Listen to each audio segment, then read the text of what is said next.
శ్రీకృష్ణ వారి పేరున హృదయపూర్వక వందనాలు చెల్లిస్తాం. ఎలాగైతే ప్రార్థన చేసేది కనుక డైరెక్ట్ వాక్య భావనకి వెళ్దాం. రైటా? వాక్య భావనకి వెళ్దామా? మీరు రెడీ అంటే రెడీ, నిద్ర వచ్చేదంటే వద్దు. లేదు కదా? ఎవరికైనా నిద్ర వచ్చలేదు కదా? చూడు, నిద్ర వచ్చింటే ఆమెన్ వద్దా? రైట్. మీరు అందరూ ఆసక్తి చూపిస్తే వాక్యంలోకి వెళ్దాం. రైటా? రెడీనా? రైట్.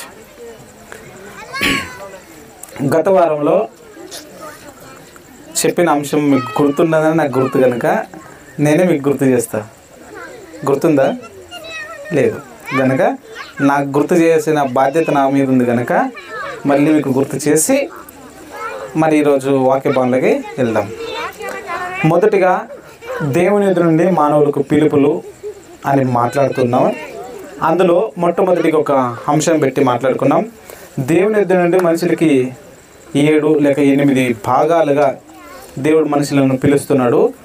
అందులో మొట్టమొదటిగా పిలుపు ఏంటంటే పాప విమోచన కొరకు దేవుని ఎదురు నుండి పిలుపు వచ్చింది కనుక ఆ పాప విమోచన పిలుపుని అంగీకరిద్దాం అని మిమ్మల్ని కోరడం జరిగింది. రైటా? అర్థమైందే?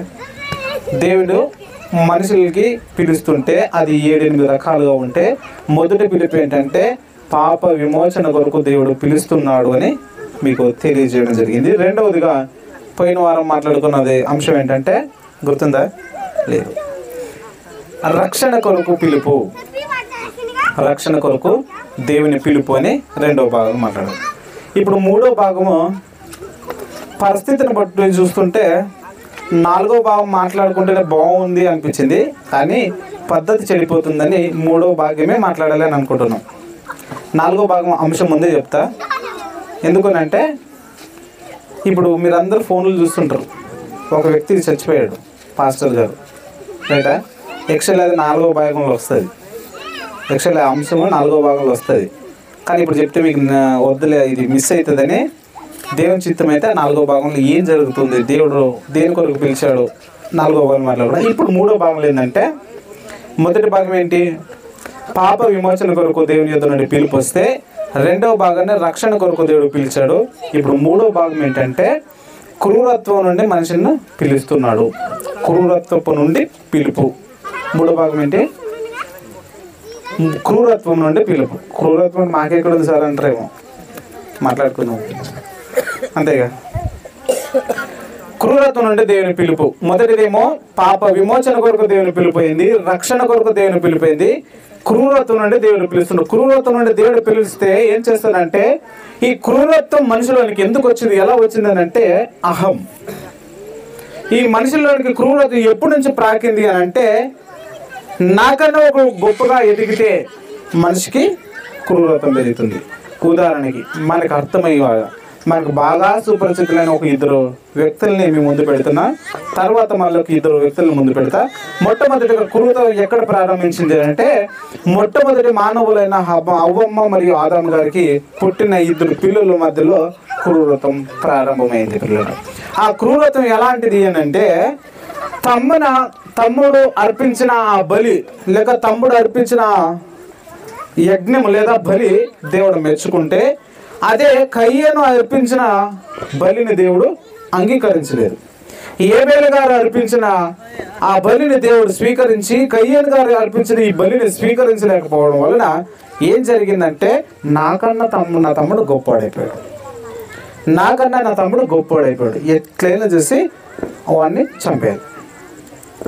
నాకన్నా ఎవరు ముందు ఉండకూడదు, నాకన్నా ఎవరు బాగుపడకూడదు, నాకన్నా ఎవరు మంచి పేరు సంపాదించుకోకూడదు, నాకన్నా ఎవరు ఇంకా నాకు మించిన వ్యక్తి ఇంకొకటి ఉండకూడదు అన్నదే ఆ ఒక భావజాలం నుంచి పుట్టిందే క్రూరత్వం. అర్థమైంది పిల్లరా? మీకు అర్థమైందా? క్రూరత్వం ఎక్కడి నుంచి పుట్టిందంటే అహం వలన. నాకు మించి ఎవరైనా పెద్ద అయితే, నాకు మించి ఎవరైనా ఎదిగితే నేను ఓర్వలేను గనక ఈ క్రూరత్వం అన్నది ప్రారంభపు మనుషులైన కయ్యేను ఏబేలు గారి మధ్యన మనం చూస్తున్నాం. కయ్యేను ఏం చేశారంటే క్రూరత్వంతో నిండుకుని దేవుని సన్నిధికి ఏం చేస్తుంటే దూరం అయిపోయాడంట. కయ్యేనుకు వచ్చిన శిక్ష ఏంటో తెలుసా ప్రియులారా? మనుషులు ఎప్పుడైతే క్రూరత్వం నిండుకుంటుందో దేవుడు ఏం చేయడు, ఒకటే చేస్తాడు, దేవుని సన్నిధిని మనిషికి దూరం చేస్తాడు. దేవుని యొక్క సన్నిధ్యము మనిషికి దూరం చేస్తే మనిషి ఏం చేస్తారంటే విచ్చలవిడిగా తిరిగే అవకాశం ఉంటుంది ప్రియులారా. దేవుడు మనిషికి ఎప్పుడైతే దూరం అవుతాడో ఆ మనిషికి అద్దు అరుపు, నోటికి అద్దు ఉండదు, ప్రవర్తనకు అద్దు ఉండదు, వాడు చేస్తున్న పనులకు అడ్డు ఉండదు, ఎవడు చెప్పినా కూడా ఎవరి మాట కూడా విననంత క్రూరంగా బ్రతుకుతాడు ప్రియులారా మనిషి. కారణం ఏంటంటే ఆ వ్యక్తి అలాంటి ప్రవర్తించి ఆ మనిషిని చూస్తుంటే మనం ఏమనుకోవాలి, ఈడు ఖచ్చితంగా దేవునికి దూరం అయిపోయాడు, దేవుడు వదిలేశాడు. దేవుడు వదిలేయడం వల్ల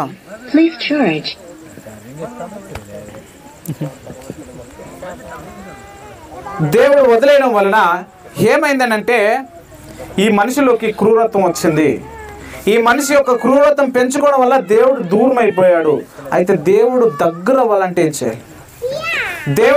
దేవునికి దగ్గర అవ్వాలంటే ఈ క్రూరత్వం నుంచి మనుషులు రావాలి అంటే ఏం చేయాలంటే, ఈ క్రూరత్వం నుండి మనుషులు బయటకు రావాలి అంటే దేవుడు ఏం చేస్తారంటే, ఈ క్రూరత్వం నుండి ఎవరైతే బయటకు వస్తారో వారు నా పిల్లలు అని దేవుడు పిలుస్తున్నారు. ఎవరైతే క్రూరత్వం నుండి బయటకు వచ్చి దేవుని హత్తుకుని బ్రతకడానికి ఇష్టపడతారో వారు నా పిల్లలు, నా కుమారులు అని దేవుడు సెలవిస్తున్నాడు. చూద్దాం. మొదటి యోహాను గారు రాసిన పత్రిక, యోహాను గారు రాసిన మొదటి పత్రిక 3వ అధ్యాయం మొదటి 2 వచనాలు చదువుకుందాం. అపోస్తలుడైన యోహాను గారు మొదటి పత్రికలో 3వ అధ్యాయం మొదటి 2-3 వచనాలు ఇలా ఉంటాయి, చదువుకుందాం.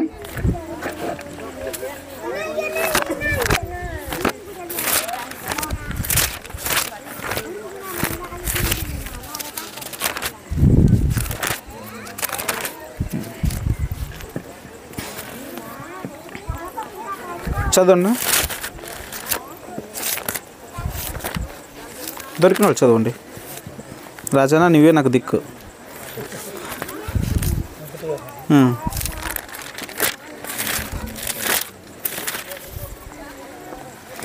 మొదటి యోహాను గారు రాసిన పత్రిక 3వ అధ్యాయము మొదటి 2 వచనాలు చదువుకుందాము. మనము దేవుల పిల్లలమని పిలువబడినట్లు తండ్రి మనకెట్టి ప్రేమ అనుగ్రహించును చూడుడి, మనము దేవుని పిల్లలమే. ఈ హేతువు చేత లోకము మనల్ని ఎరుగదు, ఎలా అనగా అది ఆయనను ఎరగలేదు గనుక అని సెలవిస్తుంది ప్రియులారా. మనము దేవుని పిల్లలమే. అయితే లోకం ఏం చేసిందంటే దానిని మర్చిపోయింది. ఎందుకు మర్చిపోయింది అంటే మనుషుల్లో అహం, మనుషుల్లో క్రూరత్వం, మనుషుల్లో దుష్టత్వం, మనుషుల్లో భ్రష్టత్వం, మనుషుల్లో పాప స్వభావం వలన ఏం చేశారనంటే సంపూర్ణంగా ఏం చేశారంటే దేవునికి దూరం అయిపోయేవారు. ఇక్కడ ఏమంటుందంటే మనము దేవుని పిల్లలమని పిలువబడినట్లు మన తండ్రి ఎట్టి ప్రేమ మనకు అనుగ్రహించిన చూడుడి, మనము దేవుని పిల్లలమే. ఈ హేతువు చేత లోకమును ఎరుగదు ఎలా అనగా అది ఆయనను ఎరగలేదు కనుక. ఈ లోకంలో ఉన్న వారు ఏం చేశారంటే దేవునికి దూరంగా బ్రతుకుతున్నారు. మనము దేవుని పిల్లలమన్న వాస్తవాన్నే మర్చిపోయి ఏం చేశారంటే దూరంగా బ్రతకడం వల్ల మాము దేవునికి సంబంధమే లేమన్నట్టుగా బ్రతుకుతున్నారు. కనుక యేసుప్రభు ఈ లోకానికి వచ్చినప్పుడు ఏం చేశారంటే ఇలా క్రూరత్వం కలిగిన వ్యక్తులను చూసి, ఇలా దుష్టత్వం కలిగిన వ్యక్తులను చూసి ఏం చేశారంటే మీరు మీ తండ్రి యొక్క అపవాదు పిల్లలు అని పేరు పెట్టాడు. పిల్లలు ఎవరు పిల్లలంట? నిజం చెప్పండి, మనుషులు ఎవరు పిల్లలు? నిజం చెప్పండి, దేవుని పిల్లలు. అపవాది మనుషులను సృష్టించాడా? దేవుడు మనుషులను సృష్టించాడా? మన స్వరూపమందు మన పోలిక చొప్పున నరులను చేయదుమనే అపవాది అన్నాడా లేక దేవుడు అన్నాడా? దేవుడే అన్నాడు. అంటే మనిషిని సృష్టించేది ఎవరు? దేవుడు. అయితే మనుషులు ఎవరికి ఇప్పుడు మనుషులు ఎవరి పిల్లలు? దేవుని పిల్లలు. అయితే మనుషులు ఎవరి పిల్లలుగా మారిపోయేది యేసుక్రీస్తు వారి కాలంలోకి వచ్చేసరికి మీరు మీ తండ్రి యగు అపవాది పిల్లలుగా మారిపోయారు. కారణం అహం. కారణం ఏంటంటే క్రూరత్వం. మనిషిలో ఉన్న క్రూరత్వం వలన దేవుని సంపూర్ణంగా మర్చిపోయారు పిల్లలు. ఈ మర్చిపోవడం వల్ల ఏం చేశారంటే దేవునికి సంపూర్ణంగా మర్చిపోయి దేవునికి ఇంకా ఇంకా ఇంకా ఇంకా ఇంకా దుఃఖం కలిగే పనుల్లో, దుఃఖం కలిగించే వ్యవహారంలో, దుఃఖం జరిగించే ఒక నడవడికలో మనుషులందరూ బ్రతకడానికి ఇష్టపడుతున్నారు. దేవుడు నిజము, దేవుని పిల్లలు మనము దేవుని కొరకు బ్రతకాలి. దేవుడు మనల్ని లోకానికి పంపించాడు, దేవుడు మనల్ని సృష్టించాడు, మనల్ని సృష్టించిన దేవుడు పరమందున్నాడు. ఆయన కొరకు మనం బ్రతికితే ఆయన లోకానికి మనల్ని తీసుకెళ్తాడన్న వాస్తవాన్ని మర్చిపోయి ఏం చేశారు ప్రియులారంటే మనుషులందరూ క్రూరత్వంగా నిండుకున్నారు ప్రియులారా. అయితే ఇప్పటికి కూడా దేవుడు పిలుస్తున్నాడు, మీరు ఒక రాజ్యం ఉంది భూలోకంలో. యేసుప్రభు ఈ లోకానికి వచ్చినప్పుడు దేవుని రాజ్యం సమీపించి ఉన్నది కనుక మారుమనసు పొందుడి. ఎందుకు అవసరం మారుమనసు? మనుషులందరూ ఎందుకు మారుమనసు అవసరం అంటే మనుషులందరూ దేంట్లో ఉన్నారు? క్రూరత్వంలో ఉన్నారు. దేవుని రాజ్యం సమీపించుచున్నది కనుక మీరు మారుమనసు పొందుడి అని దేవుడు సెలవిస్తుంటే, యోహాను బాప్తిజం ఇచ్చి యోహాను గారు సెలవిస్తుంటే, సెలవు ఇవ్వడానికి గల కారణం ఏంటంటే మనుషులందరూ ఏం చేశారంట? క్రూరత్వంలో నిండుకుని పోయారు, క్రూరత్వంలో మునిగిపోయారు. కనుక మీరు అందరూ ఏం చేయాలంటే దేవుని రాజ్యం సమీపిస్తుంది, దేవుని రాజ్యం సమీపిస్తుంది, మారు మనసు పొందుకునండి, మారు మనసు పొందుకునండి. మారు మనసు పొందుకుంటే దేవుని రాజ్యంలోకి మీరు వస్తారట. ఆ రాజ్యంలో ఎలా ఉంటారంటే ఒక విచిత్రమైన పోలిక ఉంది ప్రియులారా. ఈ దేవుని యొక్క రాజ్యంలో మనుషులు ఎలా ఉంటారు, ఎలాంటి మనుషులు వస్తున్నారంటే ఒక విచిత్రమైన పోలిక ఉంది. ఒకసారి గ్రహిద్దాం. యెషయా గారు రాసిన గ్రంథము 65వ అధ్యాయము 25వ వచనం. యెషయా గారు రాసిన గ్రంథము 65వ అధ్యాయము 25వ వచనం చదువుదాం. తోడేళ్ళు గొర్రెపిల్లయు కలిసి మేయును, సింహము ఎద్దుల వలె గడ్డి తినును, సర్పముకు మన్ను ఆహారమగును. నా పరిశుద్ధ పర్వతములో అవి హాని అయినను నాశనమైనను చేయకుండును. మీకేమైనా అర్థమైంది బ్రదర్? అర్థం కాలేదు కదా? ఇక్కడ ఏముందంటే తోడేళ్ళు గొర్రెపిల్ల ఒకే చోటు ఉంటాయంట. ఉండగలవా? తోడేళ్ళకి గొర్రెగును దొరికితే ముగిసే కథ. సింహానికి మనుషులు దొరికితే కదా. దేవుని రాజ్యంలో ఎట్లుంటారంటే తోడేళ్ళు గొర్రెపిల్ల, సింహాలు మనుషులు ఒకే చోట మేస్తాయంటే ఎట్లా మేస్తాయనంటే, తోడేళ్ళ స్వభావం కలిగిన మనిషి, ఒకప్పుడు క్రూరత్వం కలిగిన మనిషి దేవునిని ఎప్పుడైతే అంగీకరిస్తాడో మారు మనసు పొందుకుని మృదు స్వభావంగా ధరించుకుని తన రాజ్యంలో తనను తగ్గించుకుని మారు మనసు పొందుకుని దీన స్వభావంగా బ్రతుకుతున్నాడు. రైటా? ఇది మనకి ఇంకా బాగా అర్థం కావడానికి ఇక ఇద్దరు చిన్నపిల్లలు ఉన్నారు అనుకోండి. ఎవరు చెప్తే మరి ఏదో బాధపడకూడదు మీరు. మీ ఇద్దరు ఎవరు తోడేలు అవుతారు, ఎవరు మేక అవుతారా? ఎవరైతారు మీరే చెప్పండి. మీరే ఎవరో ఇద్దరు, వీళ్ళిద్దరిలో ఎవరో ఒకరు తోడేలు, ఒకరు మేడగలనుకోండి. ఒకరు భయంకరంగా క్రూరంగా ఉన్నారు, ఒకరు చాలా మృదువుగా మాట తప్పనట్లు బతుకుతున్నారు.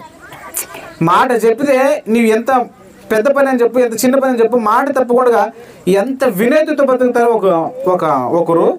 అదే గడుసు స్వభావం కలిగిన ఒకరు. గడుసు స్వభావం అంటే మనకు తెలుసు కదా, చాలా రఫ్గా బ్రతుకుతున్న ఒకరు, ఒక మృదువుగా బ్రతుకుతున్న ఈ ఇద్దరు ఏం చేస్తారంటే మారు మనసు పొందుకుంటే దేవుని రాజ్యంలో ఇద్దరు కలిసి ఒకే ప్లేట్లో భోజనం చేస్తారు. రైటా? ఒక నరహంతకుడు, ఒక మంచి మనిషి, ఒక నీతివంతుడు, అనీతివంతుడు మారు మనసు పొందిన తర్వాత వీరిద్దరు ఏం చేస్తారంటే ఒకే కంచంలో ఏం చేస్తారంటే భోజనం చేస్తారట. మనకి ఇంకా బాగా అర్థం కావడానికి పౌలు గారు తెలుసు మనకి. అపోస్తులైన పౌలు గారు 14 పత్రికలు రాశారు బైబిల్లో. ఈ అపోస్తులైన పౌలు గారు తోడేలు, మీకు తెలుసా? తోడేలు క్రూరత్వం కలిగిన స్వభావం. ఎలా క్రూరత్వం కలిగిన వాడంటే, ఇప్పుడు నన్ను ఇంత బాగా మైకి పెట్టుకుని చెప్తున్నాను. నాకు అప్పుడు పౌలు గారు ముందు ఇట్లా చెప్పనీకి లేదు. సౌలుగా ఉన్నప్పుడు ఏం చేస్తారంటే ఇట్లే కూడా యేసుక్రీస్తు దేవుడు మీ పాపాల కొరకు లోకానికి వచ్చాడంటే అయిపోయి తలకాయ నొరకడమే, మాటలే లేదు. ఇక ఇంటింట జొచ్చి ఆడపిల్లలు మగపిల్లలను తేడా లేకుండా ఏం చేశారంటే లాగుకుని వచ్చి కూడా మరి చంపేసినట్టు. ఎంత గొడుసు స్వభావం కదా, ఎంత క్రూరత్వం కదా. యేసుప్రభు ఒకానొక సందర్భంలో ఆయన కనబడి ప్రత్యక్షమై, రా నాయన, నీవు అన్యజనుల కొరకు నువ్వు అపోస్తలుగా నిన్ను నియమిస్తున్నా, నువ్వు వెళ్ళి సువార్త చేయి అని చెప్పాడు. అప్పుడు చేస్తే ఆ పాత స్వభావం ఎలాంటి క్రూరత్వం కలిగిన ఈ పౌలు గారు ఏం చేశారంటే యేసుప్రభు ఎప్పుడైతే ప్రత్యక్షమయ్యాడో మారు మనసు పొందుకుని పశ్చాత్తాపపడి దేవుని యొక్క రాజ్య సువార్త కొరకు ఎంతైతే హింసించాడో అంతకు 100 రెట్లు హింస పడ్డాడు. అర్థమైంది ప్రియులారా? ఎప్పుడైతే తన పాత జీవితంలో ఎంత క్రూరంగా బ్రతికి రాజ్య సువార్త కొరకు దేవుని వాక్యాన్ని ఎందరైతే ప్రకటిస్తున్నారో వారందరినీ కూడా హతమార్చడానికి కూడా వెనక తిరగని క్రూర స్వభావం నుండి సౌలుగా ఉన్న ఈ వ్యక్తి పౌలుగా మారిన తర్వాత ఎవరైనా కొట్టడానికి వచ్చినా కూడా తల వంచుకుని కొట్టించుకున్నాడు తప్ప ఎదురాడి ఎప్పుడు ఆయన కొట్టలేదు, నరకలేదు, చంపలేదు. పౌలు గారు ఎలా చనిపోయారో తెలుసు ప్రియులారా? పౌలు గారు ఎలా చనిపోయారు తెలుసా? ఒకప్పుడు ఇంటింటా చచ్చుకొని లాగుకుని వచ్చి మరి చంపేస్తే పౌలు గారిని రోమా సైనికుడు తల శిరచ్ఛేదం చేశారు. తలను మనము తుణుకులు కోసినప్పుడు మొద్దు మీద తలకాయ పెట్టి ఎట్లు కొడతామో అట్లా అలాగున శిరము అంటే ఆయన తలకాయని దాంట్ మీద పెట్టి ఒకటే ఎటుకు నొరికితే మొండె ఒక తగడ తలకాయ ఒక తగడ. ఈ స్వభావం, ఈ మృదు స్వభావం ఎక్కడ జరుగుతుందంటే దేవుని యొక్క రాజ్యంలో మాత్రమే జరుగుతుంది ప్రియులారా. క్రూరత్వం నుండి మనుషులు క్రూరత్వం నుండి దేవుడు ఎందుకు పిలుస్తున్నాడంటే క్రూరంగా ఉంటే నరకానికి వెళ్తారు. క్రూరత్వం నుండి మారు మనసు పొందుకోండి. మాకు అంత క్రూరత్వం లేదు సార్, ఎవరు మేము చంపలేము, మేము ఎవరు నొరకలేము, మాకు అంత క్రూరత్వం లేదని అంటారేమో కదా. ఎవరు నొరకలేదా? మీరు ఎవరిని చంపేయలేగా? ఎవరిని హత్య చేసి జైలు పోయేసారా? లేదు. మనలో క్రూరత్వం ఎలాంటిది అంటే పాపాన్ని మానుకోలేడమే మనకు క్రూరత్వం. అర్థమైందా పిల్లరా? పాపాన్ని మర్చిపోలేకుండా ఉండడమే మనకు క్రూరత్వం. దేవుని మాటకు విధేయత చూపించకపోవడమే క్రూరత్వం. దేవుని మాటలు వింటున్నాము అంగీకరించకపోవడమే క్రూరత్వం. దేవుని మాటను వినపడుతున్నా కూడా మనం దానికి చెవినీయకుండా మన ప్రవర్తన మనమే ఉండడమే క్రూరత్వం ప్రియులారా. అర్థమవుతుంది ప్రియులారా? ఈ క్రూరత్వం నుండి దేవుడు పిలుస్తున్నాడు, మారు మనసు పొందుకో. దేవుని రాజ్యము సమీపింపున్నది. ఇప్పుడు సమీపం లేదు, దేవుని రాజ్యం ఆల్రెడీ వచ్చి ఉన్నది. ఇక్కడ అక్కడ ఏం లేదు. ఎక్కడ 2-3 కూడి ఉంటారో అక్కడ దేవుని రాజ్యం ఉంటుంది పిల్లలు. ఇప్పుడు కూడా ఇక్కడ దేవుని రాజ్యం ఉంది. ఎవరైతే మారు మనసు పొందుకొని పాప క్షమాపణ నిమిత్తం బాప్తిజం తీసుకుని వస్తారో వారు రాజ్యంలో చేర్చబడతారు. అవుతున్నది. పేతురు గారు ప్రసంగిస్తున్నప్పుడు, పెంతెకొస్తు పండుగ దినాన ప్రసంగిస్తున్నప్పుడు 3000 మంది ఒకేసారి బాప్తిజము తీసుకున్నారు. ఒకేసారి బాప్తిజం తీసుకున్న వారిని ప్రతిదినం బాప్తిజం పొందుకుంటున్న వారిని అందరిని ఏం చేస్తారంట?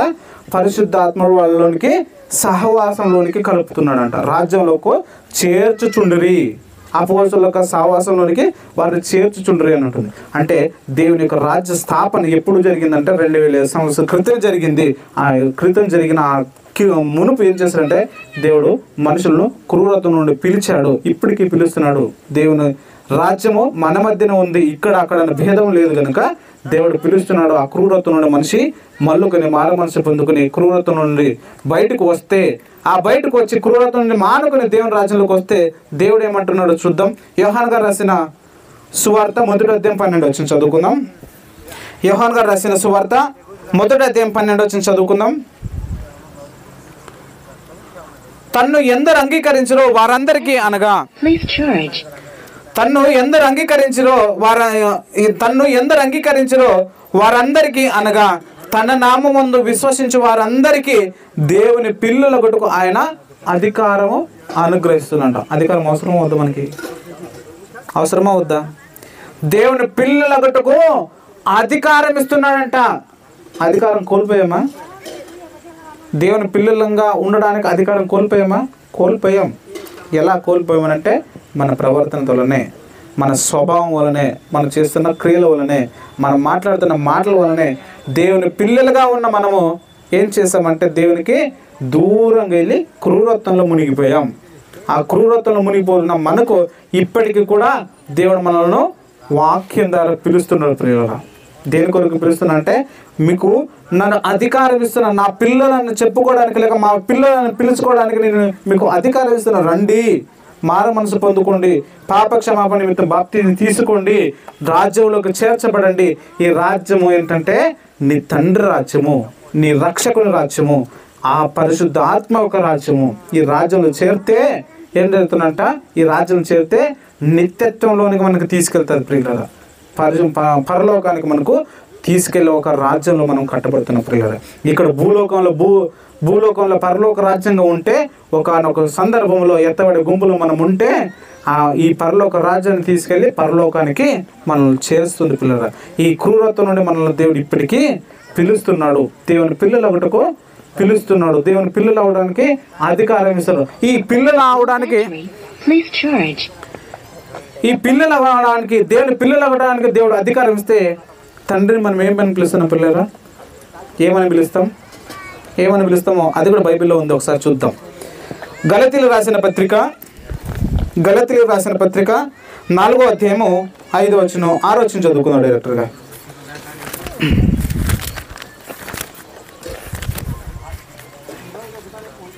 గలతీయులకు రాసిన పత్రిక 4వ అధ్యాయం 6వ వచనం చదువుకుందాం. రైట్. గలతీయులకు రాసిన పత్రిక 4వ అధ్యాయం 6వ వచనము ఇలా ఉంటుంది ప్రియులారా, మరియు మీరు కుమారులై ఉన్నందున నాయన తండ్రి అని మొరపెట్టుకుని తన ఆ కుమారుని ఆత్మను దేవుడు మన హృదయమందు పంపెను.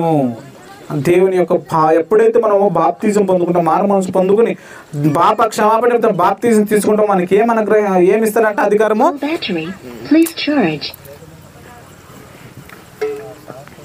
ఇట్లా ముందు ఇట్లా చెప్తాను, వినపడతాయి కదా. ఎప్పుడైతే దేవుని పిల్లలు అవుతాం, దేవుడు ఎప్పుడైతే దేవుని మనం అంగీకరిస్తామో, దేవుని ఎప్పుడైతే మనం అంగీకరించడానికి మనం ఇష్టపడతామో, దేవుడు తన పిల్లల అవుటకు దేవుడు అధికారం ఇస్తే, ఆ పిల్లల అధికారం వచ్చిన తర్వాత మనం ఏమని పిలుచుకోవచ్చు అంటే దేవునిని నాయన తండ్రి అని మొరుపెట్టుకోవడానికి అవకాశం ఉంది ప్రియులారా. ఒకవేళ ఆ క్రూరత నుండి మనము విడిపించకపోతే, ఆ క్రూరత నుండి మనం బయటకు రాకపోతే నాయన తండ్రి అని మొరుపెట్టుకోవడానికి మనకి యోగ్యతనే లేదు ప్రియులారా. యేసు ప్రభు ఏమంటున్నారంటే, మీరు మీ తండ్రి యొక్క అపవాది సంబంధులే తప్ప నా సంబంధులు కానే కారు అని చెప్తున్నారు ప్రియులారా. ఆ మాట ప్రకారంగా మనము అపవాది సంబంధులుగానే బ్రతుకుదామా, లేక దైవ సంబంధమైన దేవుని పిల్లలుగా బ్రతకడానికి ఇష్టపడదామా, మనల్ని మనమే పరీక్షించుకోవాలి ప్రియులారా. ఇక్కడ చూడు, మళ్ళీ చదువుదాం. 6వ వచనంలో ఏముంది? 4వ అధ్యాయం 6వ వచనంలో, మరియు మీరు కుమారులు అయి ఉన్నందున నాయన తండ్రి అని మొరుపెట్టు తన కుమారుని ఆత్మను దేవుడు మన హృదయంలోనికి పంపెను. ఎప్పుడైతే మనం బాప్తిజం తీసుకుంటామో మనకి ఇంకొకటి గిఫ్ట్గా ఏమొస్తుందంటే, వరముగా ఏమొస్తుందంటే, దేవుని యొక్క ఆత్మను మన హృదయంలోనికి పంపుతున్నాడంట ప్రియులారా. ఇంత భాగ్యం కదా, ఎట్టి ప్రేమ కదా దేవునిది. మన కొరకే అన్ని దేవుడు చేస్తుంటే మనం దేవుని కొరకు ఏం చేయట్లేదు. మనకి దేవుని కొరకు బ్రతకడానికి ఎన్నెన్నో మార్గాలు ఉన్నాయో అన్నీ కూడా దేవుడు ఆల్రెడీ మన కొరకు చేసి పెట్టాడు. అయితే వాటిని వింటున్నాం తప్ప గ్రహించట్లేదు, వింటున్నాం తప్ప అనుసరించట్లేదు. అర్థమవుతుంది ప్రియులారా. దేవుడు మనుషులను ఎలా బ్రతకాలో కూడా చెప్పాడు, ఎలా ఉండాలో చెప్పాడు, ఎలా నడుచుకుంటే మీకు మేలుకరంగా ఉంటుందో చెప్పాడు, ఎలా బ్రతికితే మీరు నాశనం వైపు వెళ్తారో కూడా చెప్పాడు. మన వంశం ఏంటంటే, మనుషులందరూ కూడా ఏం చేశారంటే, దేవుని పిల్లలైన ఈ మనుషులందరూ ఏం చేశారంటే క్రూరత్వం కలిగి అపవాది సంబంధి పిల్లలుగా బ్రతుకుతున్నారు. కనుక మళ్ళీ దేవుడు మనకు అవకాశం ఇచ్చి ఏం చేశాడనంటే, దేవుని పిల్లలగటకు దేవుడు మనలను పిలుస్తున్నాడు ప్రియులారా. దేవుడు పిల్లలగటకు మనల్ని దేవుడు మళ్ళీ పిలుస్తున్నాడు, రండి మీరు అపవాది పిల్లలుగా ఉండకండి. అపవాది సంబంధికులకి వారి కొరకు, వారి దూతుల కొరకు నిత్యాగ్ని నేను సిద్ధపరిచాను. నా పిల్లల కొరకు, నా కొరకు ఏం చేశానంటే నిత్యత్వం అనే పరలోకము ఆ సౌందర్యమైన పట్టణాన్ని సిద్ధపరిచాను. మీరు సౌందర్యమైన పట్టణానికి వస్తారా? అపవాదికి వాని దూతలకు నిత్యాగ్న దండనకి సిద్ధపరిచిన ఆ నిత్యాగ్న దండనకి మీరు జారిపోతారా? మీరే డిసైడ్ చేసుకోండి. నేను పిలుస్తున్నాను, మీరు ఆ పిలుపుని మీరు అంగీకరించి వస్తారా, లేక ఆ పిలుపుని మీరు నిరాకరించి రాకపోతారా? అది నిర్ణయం మీ చేతిలో విడిచిపెడతానని దేవుడు పిలుస్తున్నాడు పిల్లరా. దేవుడు పిలుస్తున్నాడు, క్రూరత్వం నుండి మనిషి బయటికి రండి, క్రూరత్వం నుండి మనిషి బయటికి రండి, పాపం నుండి బయటికి రండి. ఆ పాపం నుండి బయటకు వస్తే ఎక్కడ చేరుకుంటాం? సాక్షాత్తుగా దేవుని యొక్క రాజ్యంలోనూ మనం చేర్చుకుంటాం. దేవుని యొక్క రాజ్యంలో మనం చేరితే ఏం చేస్తాడు? ఆయన తండ్రి, నాయన, అబ్బా అని మొరుపెట్టుకోవడానికి అధికారం ఇస్తున్నాడు. నా పిల్లలను చెప్పుకోవడానికి దేవుడు అధికారం ఇస్తున్నాడు. నా పిల్లలను చెప్పుకోవడానికి దేవుడు ఒప్పుకుంటున్నాడు. దేవుని ఒప్పుకున్న మేరకు మనం కూడా దేవుని పిల్లలు అవటానికి ఇష్టపడదామా, లేక అపవాద పిల్లలుగానే బ్రతికి చచ్చిపోవడానికి ఇష్టపడదాం? పిల్లలు మనకి ఏది అవసరం అంటాం అంతే. ప్రపంచ క్రైస్తవులందరూ అనడం వరకే మిగుతుంది, కానీ ఎక్కెక్కడో ఆనిముత్తులు ఒక్కొక్కరు నిజంగా కనపడుతున్నారు. వీళ్ళు నిజంగా దేవుని పిల్లలప్ప అనిపిస్తుంది. ప్రపంచం కంఠభూతంగా ఒక వ్యక్తి పాస్టర్ గారు చనిపోతే కంఠభూతంగా చెప్తున్నారు, ఈయన నిజమైన సేవకుడు, ఈయన క్రీస్తుని అనుసరించిన భక్తుడు. ఈయన గురించి ఏం చెప్తున్నట్టు హతసాక్షి అంటే మామూలు పదం కాదు ప్రియులారా. హతసాక్షి అంటే క్రీస్తు కొరకు ఎవరైతే ప్రాణాలు అర్పించారో వాళ్ళు హతసాక్షులు అని అంటారు. ఒక వీరమరణం పొందుకుని హతసాక్షి జాబితాలోకి చేరిపోయాడు ప్రియులారా. హతసాక్షి జాబితా అంత సామాన్యమైనది కాదు. యేసుక్రీస్తు కొరకు తన ప్రాణాలనే త్యాగం చేయడం అంత సామాన్య విషయం కాదు. హతసాక్షి జాబితాలోకి ఇప్పుడు మన కాలంలో నిన్న మొన్న జరిగిన సంఘటనలో ఒక పాస్టర్ గారు వెళ్ళిపోయాడు. ఆ పాస్టర్ చేసిన లక్షణాలు, ఆయన పాస్టర్ గారు పడుతున్న ప్రయాస, దేవుని కొరకు చేసిన ప్రసంగాలు, దేవుని కొరకు పడిన ప్రయాసము అంతా చూస్తుంటే నిజం కదా, ఇలాంటి ఆనిముత్యాలు ఎక్కడ దొరుకుతారో అని మన ఆశ్చర్యం అవుతుంది ప్రియుల. ఇంకొక విషయం చెప్పునా, జనవరి నెలలో నేను ఆయన ప్రత్యేకంగా కలిశాను. జనవరి నెలలో నేను జేమ్స్ అనే సెమినార్కి వెళ్తే ఆ జేమ్స్ అనే సెమినార్లో ఆయన వచ్చాడు. ఆ జేమ్స్ అనే సెమినార్లో నేను కలిశాను. ఆయన దగ్గర దిగిన ఫోటోలు ఇప్పటికీ ఉన్నాయి. చాలా బాధేసింది. ఆయన చనిపోయాడని వాస్తవం ఆ మాట విన్న వెంటనే బాధేసింది. ఇలాంటి వ్యక్తి చనిపోవడం ఏంటి, ఎంత ఆణిముత్యం తెలుసా. ఆ ఇండోలజీ అనే సబ్జెక్టు విన్నప్పుడు మాకు ఒంట్లో గూస్ బంప్స్ ఉంటాయి కదా, అలాంటి గూస్ బంప్స్ వచ్చాయి మేము ప్రత్యక్షంగా అక్కడ చెప్తున్నప్పుడు. ఆయన మాటలు ఆణిముత్యాలు లాంటి మాటలు. ఆయన మాటలు నవ్వుతోనే మనిషిని గెలుచుకునే మాటలు, నవ్వుతోనే మనిషిని ప్రేమను పంచుకునే మాటలు, నవ్వుతోనే దేవునికి మనుషులకి ప్రజలకు సత్యం చెప్పే మాటలు ప్రియులారా. అంత ఘనంగా వీర మరణం పొందుకున్న ఆ వ్యక్తి మన మధ్యలో కనపడుతున్న ప్రియులారా. ఎంత గొప్ప సేవ చేశాడు ప్రియులారా, ఎంత మంచి ప్రయాసపడ్డాడంటే చెప్పుకోలేనంత చేశాడు మన మధ్యలోనే. అట్లాంటి అరుదైన పిల్లలు మనకు దేవుని పిల్లలుగా మనకి ఈ లోకం కనపడుతున్నారు. మనం కూడా అలాంటి అరుదైన పిల్లలుగా మనం కూడా లేవాలన్నదే దేవుడు కోరుతున్న పిల్లలు. మారుదామా, మనసు మార్చుకుందామా, పాపక్షమాపణ బాప్తిజం తీసుకుందామా, ఇలాగే ఉందామా పిల్లల. ఆలోచన చేయండి.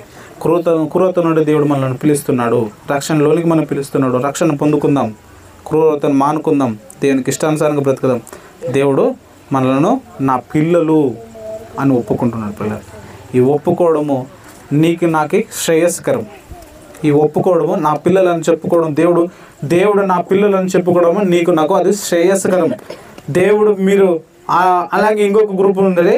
దేవుడు ఏమంటే రెండో రకాల ప్రత్యక్షమైనప్పుడు ఒక గ్రూపు వారినేమో బల నమ్మకమైన దాసుడు అని పిలుస్తాడు. తండ్రి చేత ఆశీర్వదింపబడిన లోకం పుట్టిన మొదలుకొని మీకు ఒక సిద్ధపరిచిన లోకం ఉంది, రండి ఆ రాజ్యాన్ని మీరు స్వతంత్రించుకోండి అని మత్తయి సువార్త 20వ అధ్యాయంలో ఉంటుంది ప్రియులారా. మత్తయి గారు రాసిన సువార్త 20వ అధ్యాయంలో ఏముంటుందంటే, ఎప్పుడైతే దేవుని అంగీకరిస్తారో, ఎప్పుడైతే దేవుని కొరకు బ్రతకడానికి ప్రయాసపడతారో, ఎవరైతే దేవుని కొరకు నమ్మకం బ్రతుకుతారో వారు చచ్చిపోతే ఏమంటారంటే, యేసు ప్రభు వచ్చి ఎదుర్కొని ఏమంటారంటే, రండి మీ కొరకు లోకం పుట్టినది మొదలుకొని మీ కొరకు సిద్ధపరిచిన లోకాన్ని స్వతంత్రించుకోండి, మీదే రాజ్యం, అది మీదే రాజ్యం, మీ కొరకే చేశాను, రండి స్వతంత్రించుకోండి అంటారు. ఇంకో గోపు గారు వస్తారు, నా తండ్రి చేత మీరు విసర్జింపబడినవారు, నా తండ్రి చేత మీరు విసర్జింపబడినారు కనుక మీకు నిత్య అగ్నిదండలోనికి వెళ్ళిపోండి, వానికి వాని దూతలకు సిద్ధపరిచిన లోకానికి మీరు వెళ్ళిపోండి, ఇక్కడ మీకు స్థలం లేదు, ఇక్కడ మీకు అవకాశం లేదు అని చెప్తున్నాడు ప్రియులారా. తండ్రి చేత ఆశీర్వదింపబడే జాబితాలో మనం వద్దామా, తండ్రి చేత నిరాకారంగా లేక తృణీకరింపబడిన జాబితాలో మనం ఉందామా?